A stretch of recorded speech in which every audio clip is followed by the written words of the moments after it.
자, 오늘은 제목을요, 감세 윤리학으로 한번 잡아봤습니다. 제목이 경제학이 아니라 감세 윤리학으로 잡아서 Winner takes all, 우리 아바 노래죠. Winner takes all. 제가 여러분들 기회가 되면 제가 노래도 한번 들리고 싶은데, 승자가 전부 다 독식한다 이런 뜻인데 한번 가보도록 하겠습니다. 자, 갑자기 이제 주제가 바뀌었어요. 대표 없이 납세였다라는 유명한 문구가 있습니다. 자, 이게 어디에? 그럼요, 이건 여러분보다 바로 보스턴 티 항구의 사건이죠. 그래서 이 당시 미국이 바로 독립전쟁의 도화선이 되었다. 우리 세계사 시간에 어렸을 때 다 배웠죠, 그죠? 뭐 보스턴 티에다가 막 불을 질리고 난리 폈다 그러는데, 이유는 간단했던 거죠. 왜?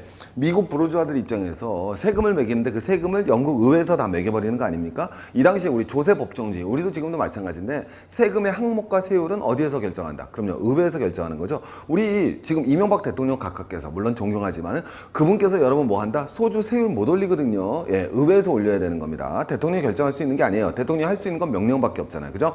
법률로서 결정해야 된다는 게 조세 법정주의. 즉, 세금에 들어가는 항목과 세율은 기본적으로 의회에서 결정해야 되는데, 이 당시는 의회가 존재하는데 미국이 영국 식민지니까 영국 의회에서 모든 걸 결정하는 거예요. 그러니까 미국 부르주아들이 너무 화가 나는 거죠. 왜? 우리는 대표를 보내지도 못했는데 왜 니네들 마음대로 세금을 결정하는 거니? 딱 나오는 거죠. 물론 세금이라는 것은 기본적으로는 대가가 없는 거죠. 냈어요. 세금 많이 냈다고 어떤 혜택이 있는 거? 그건 아닌 거죠. 세금이라는 건 일방성인 거예요. 보통 상품과는 다른 거죠. 그래서 세금을 내더라도 대가는 존재하지 않는 거지만, 기본적으로 세금을 결정하기 위해서는 자기들의 대표를 보내야 된다는 미국의 의회 투정들이 바로 유명한 문구인 우리의 대표가 없다면 세금은 없다. 아주 명확한 얘기죠. 자, 그리고 여러분 뭐가 돼야 되겠습니까? 240년이 흘렀습니다. 자, 여러분 뉴욕타임즈에 나오는 아주 재밌는 만화인데요. 자, 지금 뭐예요? 이게 코끼리거든요. 코끼리는 뭘 상징합니까? 네, 미국의 공화당을 상징하는 거죠. 민주당 상징은 당락입니다. 그래서 공화당을 상징하는 코끼리인데, 이 코끼리를 티파티가 이끌고 가는 겁니다. 티파티라는 아주 어린아이로 그린 게 아주 이 유머러스하죠. 그 다음에 이 그림 재밌는 게 요 밑에 낭떠러지잖아요. 그래서 낭떠러지로 요 티파티 꼬마가 자전거를 타고서 거대한 코끼리를 끌어가고 있습니다. 근데 이제 더 재밌는 거는 이 코끼리는 뭘 끌고 가고 있습니까? 미국을 끌고 가고 있죠. 이 미국은 어딜 끌고 가고 있어요? 세계를 끌고 가고 있죠. 근데 여러분 뭐예요? 고삐가 메었다, 이렇게 표현할 수 있겠죠. 그래서 자, 자전거를 모는 티파티 같은 어린아이들에 의해서 세계가 고삐를 물려서 끌려가고 있다, 이런 표현을 쓰는 거죠. 우리 요번에 지금 경제 위기 터져서, 제가 오늘 지금 여러분 찍고 있는 날이 9월, 오늘이 날짜가 9월 오늘이 오늘 5일. 오해하지 말고, 조작하는 거 아니에요. 오해하지 마시고, 오늘 주가가 81% 떨어진 날입니다. 근데 오늘도 81% 떨어졌지만 지금 주가가 막 계속 떨어져갖고 여러분 너무 힘드시고 고통스럽잖아요. 근데 그 계기가 만들어졌던 사태가 바로 이 티파티의 깽판이라고 볼 수 있는 거죠. 그래서 티파티 친구들이 얘기했던 것이, 조건을 걸었던 거는 얘네들이 이제 월조를 찾아오는 게 미국 부르주아에서 찾아오는 거예요. 그래서 왜 니네들 마음대로 세금을 거두느냐? 우린 세금 못 내겠다라는 거죠. 그래서 세금 못 내겠다, 한마디로 해서 얘네들의 요구는 뭐다? 증세를 반대한다, 딱 나오는 거죠. 증세 반대가 얘들의 기본적인 목적입니다. 티파티라는 것은 우리 조세 법정주의죠. 야, 왜 니네 마음대로 세금 걷어라는. 자, 우리는 미국 독립전쟁 혁명의 이념을 밝혀서, 딱 나오는 겁니다. 근데 물어보고 싶은 거예요. 너네 대표 있잖아요, 얘는. 대표 공화당이 대표하지 않습니까? 그럼 대표가 있으면 납세해야지 왜 안 하냐는 거예요. 티파티한테 전도 한번 던지고 싶은 질문들이에요. 사실 티파티를 뭐 일방적인 보수주의로 몰아가기는 참, 어떻게 보면 뭐 한국 보수주의보다는 뭐 훨씬 더 몰아가기는 어려운 측면이 존재하지만 이 나오는 거죠. 그래서 얘네들이 기본적으로 뭐가 되느냐? 증세를 반대하는 거죠.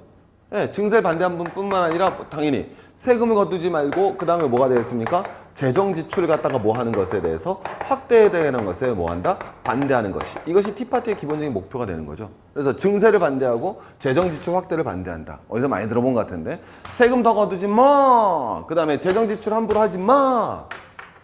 참으로 어떻게 보면요, 저도 동감하고 싶습니다. 정부 돈 함부로 쓰면 안 되죠. 정부가 우리 돈 마음대로 가져가도 안 되죠. 굉장히 보편적인 주장 같지만은 사실은 그 안에는 이런 내용이 나와 있는 거죠. 왜? 저 재정 지출에서 핵심적인 내용이 뭘 담고 있습니까? 의료보험 개혁 반대 아닙니까?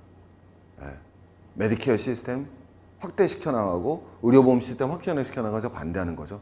정부 역할 뭐 하자? 축소하자라는 거죠. 그 다음에 증세를 반대한다는 거 거꾸로 얘기해서 뭐 하자? 로널드 레이건 이후 조지 부시에 의해서 강화된 감세 정책을 강화시켜 나가는 거죠.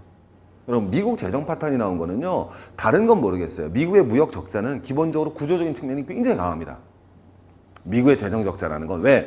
여러분, 미국의 쌍둥이 적자라고 그러잖아요. 이건 알고 가셔야 됩니다. 미국의 쌍둥이 적자라는데, 근데 누가 댓글에다가 깊이가 없다고 써놨죠? 좀 죽어버리고 싶어요. 저 웬만하면 댓글 안 읽는데 조교들이 보고를 했어요. 선생님, 글에 깊이, 제가 차볼게요. 자, 여러분 가봅니다. 그거 쓰지 마세요. 괴로워요. 자, 여러분 가보겠습니다. 안 보시면 되잖아요. 네, 뭐라 그러세요? 제가 뭐 어떻게 안 보시면 되잖아요. 기분 나쁘시고 왜 보세요? 자, 가보겠습니다. 뭐냐면 미국의 쌍둥이 적자라 그러는데 더 심한 것도 있었어요. 자, 그러다 일부러 찾아보지 마세요. 하나는 뭐가 되느냐? 재정 적자가 있고 하나는 무역 수지 적자가 있는데 무역 수지 적자는 굉장히 구조적일 수밖에 없습니다. 왜? 기축통화국이잖아요. 예, 기축통화국의 지위를 유지하기 위해서는 기본적으로 기축통화라는 건 전 세계가 그 돈을 다 써야 된다는 건데 그럼 무역수지 흑자를 보면 달러를 다 빨아오는 건데 그러면 돌아다니는 달러가 없는데 어떻게 기축통화가 됩니까? 그러니까 이게 기축통화의 딜레마이잖아요. 나중에 이제 뭐 트래핀의 딜레마라고 해서 나오는 건데 기축통화를 사용하는 한 무역수지는 적자를 볼 수밖에 없는 거예요. 기본적으로. 물론 너무 많은 무역수지 적자를 봐서는 안 되겠지만 어쨌든 기본적으로 국제수지를 적자 볼 수밖에 없는 거. 즉 거기에 무역수지 국제수지 중에서 경상수지를 갖다가 자본수지 빼고요. 경상수지를 적자 볼 수밖에 없는 건 기축통화로서의 가지는 딜레마일 수밖에 없거든요. 예. 그래서 경상수지 적자는 구조적인 문제라고요. 이건 쉽지 않은 문제입니다. 하지만 재정수지 적자는 이건 여러분 저 클린턴 때는 없었던 거예요. 예. 미국의 재정수지는 이렇게 적자인 상황이 아니었습니다. 조지 부시 넘어오면서 무너지는 거지. 그때 나왔던 게 우리 감세 정책과 거꾸로 제가 말씀드린 건 이거 우리 누구든지 알겠지만 오늘은 그걸 한번 봐보자는 거죠. 증세를 반대한다. 증세 반대하는데 하면서 뭐가 나오겠습니까? 결국 증세를 반대하고 재정을 가치를 확대를 하지 말자라는 것은 왜? 앞으로 뭐가 우려된다는 거예요. 우리 재정이 뭐 될 우려가 있다? 재정이 파탄될 우려가 존재하지 않습니까? 재정이 파탄된다는 거는 당연히 말하면 뭐 하겠습니까? 수입은 적은데 뭐는 많은 것? 지출이 많은 것이 바로 재정 지출 파탄의 원인 아니겠습니까? 그러면 여러분 가는 거죠. 뭐가 된다? 예, 맞는 말 같잖아요. 어떻게 보면 지출은 뭐 하자? 줄이자는 거죠. 증세 반대하는 거는 뭐 해야 되겠어요? 수입만 건들지 말자. 요것만 갖고 해결하자는 건데 자, 한번 가보겠습니다. 얘네들이 재정 지출 확대 반대하는 것의 핵심이 의료보험 개혁과 같은 복지 정책을 갖다 축소시키자는 거예요. 그 다음에 증세를 반대한다는 거는 기본적인 감세를 유지하자는 거죠. 자, 우리 뒤로 한번 가보겠습니다. 그러면 자, 어쨌든 이런 일로 인해서 결국은 공화당하고 민주당하고 정치적 협상에 있어서 유례가 없었던 파텐 사태가 나오면서 국채 한도 안에 부결 위기에 빠졌죠. 물론 마지막에 참여해야 됐지만 그럼으로써 이제 S&P가 우리 어떻게 보면 도화선에 불을 붙인 거죠. 뭐 그렇게 잘못한 게 뭐가 있겠어요. 불 붙인 건데. 자, 어쨌든 불 붙인 건 잘못한 건가? 하여튼 잘 가봅니다. 근데 여러분 이건 뭐가 되느냐? 실제로 나온 표예요. 자, 우리 여기 어디서 나온 표냐면요. 예, 이코노미스트라는 뭐 세계적인 잡지 않습니까? 거기서 나온 거예요. 제가 일방적으로 만든 표가 아니라. 그럼 여러분 한번 가보겠습니다. 이 표만 보시면은 자, 그냥 닦아놓고 가자라는 거예요. 요번에 주가 폭락이 어쨌든 불을 땡긴 건 S&P가 한 것 같지만 그건 진짜로 이렇게 뭐 계기, 모멘트를 만들었을 뿐이지 가장 큰 원리는 뭐였습니까? 미국 국채가 등급을 낮춘 거죠. S&P가 한 짓이 뭐냐는 거예요. 미국 채권 등급을 낮춘 거예요. 부도날 우려가 있다고 바라보는 거죠. 미국 채권 누가 발행하는 겁니까? 미국 정부죠. 한마디로 여기서 S&P가 이전까지 모든 사람들이 달러를 기축통화로 쓰고 있다는 자체는 미국은 부도가 안 난다는 것과 동의 아니겠습니까? 근데 처음으로 미국도 부도날 우려가 있다라고 말하는 것이 S&P예요. 그럼 왜 S&P는 미국의 부도 우려가 있다고 말했겠습니까? 그래요. 미국의 정부의 재정이 문제가 있다는 거죠. 정부 재정이 악화됐다는 거예요. 그 단적으로 보여주는 게 이게 뭐가 되느냐. 이 100%가 미국의 GDP입니다. 미국의 GDP를 100으로 봤을 때 미국의 재정 적자가 얼마다? 87%라는 거잖아요. GDP의 87%가 재정 적자라는 거 아닙니까? 우리나라 지금 35%인데 막 난리가 나잖아요. 뭐 그게 공식적이니 비공식적이니 통계가 잘못됐느니 잘 됐느니 뭐 맨날 싸우고 난리치고 하는데 자, 어쨌든 여러분 이건 제가 만든 게 아니라 이코노미스트 지에서 나온 겁니다. 딱 바라보시면은 요만큼 요 노랗게 써놓은 거죠. 요 노랗게 쓴 게 여러분 영어로 가보시면요. 자, 부시 이라 텍스 커트 즉 감세 정책으로 인하여. 그래서 감세 정책 때문에 세금을 못 걷어들여서 정부의 재정이 악화된 것이 이만큼이라는 거예요. 보면 이게 전체 여러분 거의 뭐 한 3분의 1 이상을 차지하는 거 아니겠습니까? 자, 그 다음에 요 두 번째가 뭐냐면 여기 나와 있겠지만 War in Iraq and Afghanistan 전쟁에서 돈 쏟아본 겁니다. 여러분 이거예요. 나머지는 뭔 것 같습니까? 요건 뭐라고 되어 있냐면은 이코노믹 다운타운 경기 침체로 인해서 세금을 못 거둔 겁니다. 그 다음에 요만큼이 뭐가 문제냐면 요게 리커버리 즉 경제가 침체돼서 회복시키려고 쓴 돈이에요. 그리고 이게 나머지 원인들입니다. 예. 여러분 이게 미국이에요. 미국이 지금 뭐 부도 위기다라고 말하는데 부도 위기의 원인은 뭐냐면 복지 정책이 아니었던 거예요. 말하면 뭐 하겠습니까, 여러분? 미국 뭐 스웨덴 같은 복지국가도 아니고 메디케어 한다고 여러분 돈 얼마나 들어갔겠습니까? 미국의 재정 적자의 원인은 여기 딱 나와 있죠. 네. 이것까지 치더라도, 이거 빼더라도, 이거 경기 침체 때문에 발생한 거라 어쩔 수 없는 거 아니겠습니까, 이거야? 그죠? 이거 경기 회복하려고 쏜 돈 엄청 풀었다. 우리 맨날 미국이 경기 회복하려고 돈 엄청 풀었다, 엄청 풀었다, 엄청 풀었다 하지 않습니까? 이라크하고 뭐예요? 이란에서 쓴 전비만큼도 안 되는 겁니다, 여러분. 그리고 이 감세 정책한 건 이로 말할 수가 없는 거고. 제가 말씀드린 거는 미국의 재정적 파탄의 원인들. S&P에 대해서 미국의 국채에 대해서 의심을 하게 된 이유는 바로 미국의 재정이 파탄난 것이고 그 파탄의 원인은 그냥 여기 나와 있습니다. 네. 전쟁과 감세 정책으로 인해서 미국의 재정이 파탄난 거예요. 이게 오늘 미국의 현실인 겁니다. 그래서 요새 최근 나오는 한번 흐름을 보십시오. 미국과 세계 경제를 진단하는 책의 가장 중요한 책의 흐름이 트렌드가 뭐예요? 경제를 경제 자체로 볼 수 없다라는 게 최근의 트렌드 아니에요. 다 정치와 연결시키는 거죠. 뭐 미국이 파산하는 날부터 최근 나오고 있는 미국의 저자들이랑 중국의 저자들의 모든 공통된 특징들을 보자는 거죠. 10년 전의 흐름과 한번 봐보자는 거예요. 10년 전에는 정말 경제를 경제의 고유의 영역에서 보고자 하는 노력들이 많았죠. 뭐 신자유주의자들이 좀 그랬는지 안 그랬는지 모르겠습니다만 지금 흐름은 그렇지 않죠. 경제와 정치의 총체적 관점에 대해서 짚지 않은 책들은 나가지가 않죠. 로버트 라이시도 그렇고요. 오케이? 전부 다 또 똑같습니다. 미국 책은 히트치고 제대로 경제를 설명할 수 있는 책은. 왜? 이게 미국의 상황이라 그런 거예요. 자, 그런데 사실 이런 위기에서 어떻게 보면은 이게 아직까지도 미국과 같은 저는 그렇게 생각하거든요. 뭐냐면 언젠가 뭐 아시아가 유럽의 패권을 뺏어올 수 있겠지만 뭐 되게 쉽지는 않을 거라고 생각하는 것들이 미국엔 여전히 뭐 우리 다 하는 얘기지만 이런 흐름들이 존재를 하는 거죠. 네, 나에게 세금을 더 물려라. 그래서 나는 과세 가능 소득의 17.4%를 내는데 우리 사무실 직원들은 33에서 41%의 세금을 낸다. 굉장히 뭐 아주 혁명적인 얘기를 하는 거죠. 그 다음에 더 재밌는 얘기. 60년간 투자를 해왔지만 올해도 사셨어요. 세금 무서워서 투자 못하는 우리는 거꾸로죠. 60년 동안 땅 투기를 해봤지만, 그죠? 네, 세금 무서워서 땅 못 사는 사람 못 봤다. 이거랑 동의어 같은데, 어쨌든 이게 뉴욕타임즈 기고문에서 우리 빌 게이츠랑 손잡고 나와서 우리 증세를 갖다 하자라고 얘기를 하지 않습니까? 근데 저는 그렇게 생각하는 거예요. 왜? 이 사람들만 흐름이 아니라 우리 나오지만 이분은 뭐냐면 우리 로레알 화장품 있잖아요. 거기 로레알 만드신 분의 상속녀입니다. 근데 똑같은 말을 하는 거죠. 그리고 독일도 뭐 부자 증세하자 나오는데 이런 얘기들이 왜냐 나오는 거죠. 그죠? 예전에 부자들이 그런 얘기를 하지 않다가 최근에 이제 흐름들이 나오는 거죠. 그전엔 기부의 문제가 나왔었는데 증세를 스스로 하자는 얘기가 나온다는 거예요. 그거는 부자들이 뭘 느끼고 있다는 거예요. 여러분 우리 아주 유명한 마르크스가 뭐라고 그랬습니까? 국가는 지배계급의 도구란 표현을 하지 않았습니까? 그럼 거꾸로 지배계급과 국가의 운명은 같이 한다는 얘기죠. 예를 들어 막시적 관점에서 보면 저는 그렇게 생각을 해요.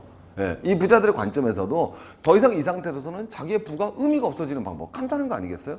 부자들이 제일 싫어하는 게 뭔데요? 리스크 아니에요?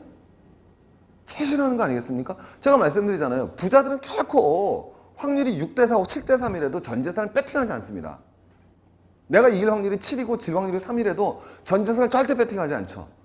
우리 완전 거꾸로인데. 우리는 3대7만 해도 다 해. 우리는 3, 7이면 다 가 그냥. 뭐 복권 다 사잖아. 그건 여러분 그것도 안 되잖아요. 기대값이 5밖에 안 되니까. 근데 다 사는데 부자들은 하지 않거든요. 거꾸로 뭐라고 생각하는 거냐? 전 그렇게 받아들일 수 있다고 생각해요. 여기서 우리가 증세를 해서 재정의 건전성을 이루어지지 못하면 우리가 갖고 있는 미국의 채권은 다 휴지조각이 될지도 모르고 우리의 부는 날아갈 수도 있다라는 어떤 사회적인 위기감들이 이 부자들을 이렇게 몰고 가는 거죠. 물론 이 부자들이 나쁘다고 말씀드리는 게 아닙니다. 굉장히 어떻게 보면 훌륭한 거 아니에요, 여러분? 전 진짜 훌륭하다고 생각하는데 사회에 기부할 수 있는 부자들 멋지잖아요. 우리 다 열심히 일해서 돈 벌어서 또 사회 기부하면 또 간지도 나오고 또 박수도 쳐주고 얼마나 멋있어요. 예. 버핏이 뭐라 그럽니까? 나는 우리 미국에서 더 이상 나와 같은 사람이 나올 수 없는 사회가 될까봐 무섭다. 멋지잖아요. 그럼 챌린저의 기회가 있는 사회 멋지지 않습니까? 예. 근데 제가 말씀드리는 건 이런 곳에 구조적인 요인에는 바로 그것이 근본적으로 자리 잡고 있다는 거죠. 자, 그래서 우리가 보면요. 우리나라도 사실 고소득층 소득세율이 낮은 편은 아닙니다. 우리도 38.5%거든요. 소득세율 자체는 문제가 큰 게 없어요. 얼마든지 아직 더 거둘 수 있는 여유가 있지만 우리는 기본적으로 재산세가 문제다. 제가 늘 말씀드리지만 재산세가 너무 낮기 때문에 문제가 발생하는 거고 그럼에도 불구하고 아직까지도 이제 뭐 정신 못 차리고 있는 나라가 있죠. 제가 봤을 때 이 귀염둥이 아저씨 여러분 이거 이민 가고 싶으세요? 우리 베를루스코니 유명한 친구 아니겠습니까, 여러분? 개인적으로 멋진 삶을 산 것 같아요. 뭐 나쁜 짓도 많이 하고 뭐 하여튼간 뭐 하여튼 뭐 여타 등등 뭐 부러운 일도 많이 했어요. 자, 뭐가 부러운지 잘 모르겠어요. 오해하지 마십시오. 자, 근데 이 친구가 뭐라 그러냐? 고소득층 연대세 폐지하고 부가세를 해결하는 거죠. 멋지지 않습니까, 여러분? 에? 넘버원 아니야, 넘버원. 부가세? 지금 간단한 거야. 우리 뭐 하자? 감세하지 마. 얘 뭐 하지 마. 감세. 왜 감세하냐는 거예요. 증세하자는 거죠. 재정 위기를 돌파하기 위해서는 티파티 꾸짖는 거예요. 증세하는데 부가세로 증세하자 이거죠. 멋지지 않습니까? 수입해오고 싶어요. 휘발유에다 세금 더 매기고 조리폭 나면 세금 더 매기자는 거죠. 텐텐 더 붙이자는 겁니다. 그래서 고소득세 연대세 폐지하고 소득세 없애고 그다음에 소비세로 해결하자는 건데, 그래서 베를루스코니가 정말 놀라운 얘기를 하죠. 대단한 카카예요. 대단한 카카. 전 진짜 우리의 증세하는 다른 유럽 국가와 절대적으로 일치한다. 똑같다는 거죠. 놀라운 일입니다. 다른 유럽 국가가 들으면 기절할 노릇이겠지만 어쨌든 이탈리아 일이, 그래서 아직 이게 그냥 이태리가 여러분 원래 피그즈 할 때 피그즈에서 아이가 원래는 아일랜드였어요. 근데 지금 갑자기 이태리로 바뀌었지 않습니까? 이태리도 마찬가지죠.